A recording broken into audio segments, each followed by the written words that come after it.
Good morning everyone. কি খবৰ আপোনালোকৰ? আশা কৰোঁ সকলো ভালেই চাগে। আজি চানডে হয়, সেইকাৰণে ব্ৰেকফাষ্টত খাবলৈ কাৰণে এয়া পুৰি বনাই ল'লোঁ। আৰু পুৰিৰ লগত আমাৰ ভাজিত আছে ৰঙালাও আলু ভাজি, সেয়াকে ভাজি বনাই ল'লোঁ।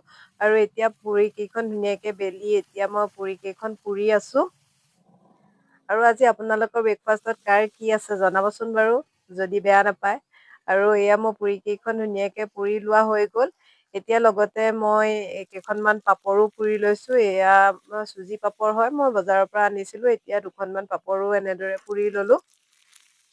এনেদৰে পুৰিৰ লগত পাপৰ খায়ো খুবেই ভাল লাগে। আপোনালোকে খায়নে নেখায় বাৰু জনাবচোন। আমি হ'লে খাওঁ দেই। লগতে এয়া ডিম এটাও অমলেট কৰি লৈছোঁ। এই ডিম এটাও মই এয়া ধুনীয়াকৈ আমলেট কৰি লৈছোঁ। আজি আমি এনেদৰেই খাম। কেতিয়াবা এনেদৰে খায়ো ভাল লাগে নহয় জানো। আৰু সদায়তো ভাত পানী খায়ে থকা যায়, কেতিয়াবা মানে আজি চানডে কাৰণে খাবলৈ মনো নাই, সেইকাৰণে আজি পুৰিকে বনালোঁ। এতিয়া এয়া পুৰি লৈছোঁ আৰু এইখন চাওক, ৰঙালাও আলু আৰু কোমোৰা জালিৰ সৈতে ভাজিছিলোঁ, লগতে অমলেট আৰু ফ্ৰাই কৰি লোৱা পাপৰ। আজি আমাৰ এয়াই ব্ৰেকফাষ্ট। আপোনালোকে খালেনে? কমেণ্ট কৰি জনাব। আজিলৈ বাই বাই।